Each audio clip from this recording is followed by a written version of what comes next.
വീണ്ടും US പ്രസിഡന്റായാൽ ഫ്ലോറിഡയിൽ കഞ്ചാവ് നിയമവിധേയമാക്കാൻ പരിശ്രമിക്കുമെന്ന് Donald Trump. വ്യക്തിഗത അളവിൽ കഞ്ചാവ് കൈവശം വെക്കുന്നവരെ പിടികൂടാനായി നികുതിദായകരുടെ പണം പാഴാക്കരുത് എന്നും ട്രംപ് വ്യക്തമാക്കി. അമേരിക്കയിൽ നിന്ന് മധു കൊട്ടാരക്കര തയ്യാറാക്കിയ റിപ്പോർട്ടിലേക്ക്.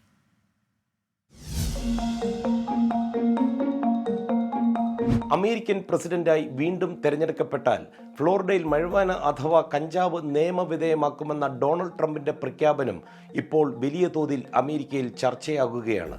വ്യക്തിഗത അളവിൽ കഞ്ചാവ് കൈവശം വയ്ക്കുന്നവരെ പിടികൂടാനായി നികുതിദായകരുടെ പണം പാഴാക്കരുതെന്നാണ് ട്രംപ് പറയുന്നത്.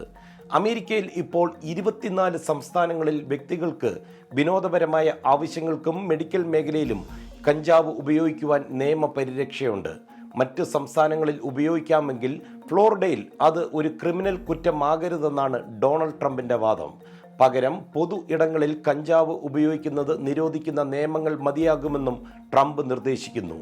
ചെറിയ തോതിൽ കഞ്ചാവ് കൈവശം വെച്ചു എന്ന പേരിൽ ഫ്ലോറിഡയിലുള്ള ഒരാളെ ക്രിമിനലാക്കി അയാളുടെ ജീവിതം നശിപ്പിക്കേണ്ടതില്ലെന്നും ട്രംപ് പറഞ്ഞു. നോ ടാക്സ് ഓൺ ടിപ്സ് പ്രചരണ പരിപാടിയുടെ ഭാഗമായി ട്രൂത്ത് സാമൂഹിക മാധ്യമത്തിലൂടെയായിരുന്നു ട്രംപിന്റെ ഈ പ്രഖ്യാപനം. 21 വയസ്സിന് മുകളിലുള്ളവർക്ക് 3 ഔൺസ് വരെ കൈവശം വയ്ക്കാനും വാങ്ങുവാനുമുള്ള അവകാശം നിയമവിധേയമാക്കുവാൻ താൻ പരിശ്രമിക്കുമെന്നും ട്രംപ് വ്യക്തമാക്കി. ആളുകൾക്ക് ഇഷ്ടപ്പെട്ടാലും ഇല്ലെങ്കിലും നിയമ ഭേദഗതി കൊണ്ടുവരും. ഇതിനായി വോട്ടർമാരുടെ അംഗീകാരം തനിക്ക് ആവശ്യമാണെന്നും വീണ്ടും US പ്രസിഡന്റാകുവാൻ കച്ചകെട്ടി ഇറങ്ങിയിരിക്കുന്ന ഡൊണാൾഡ് ട്രംപ് അടിവരയിട്ട് പറഞ്ഞിരിക്കുകയാണ്. അമേരിക്കയിൽ നിന്ന് മധു കൊട്ടാരക്കര, 24.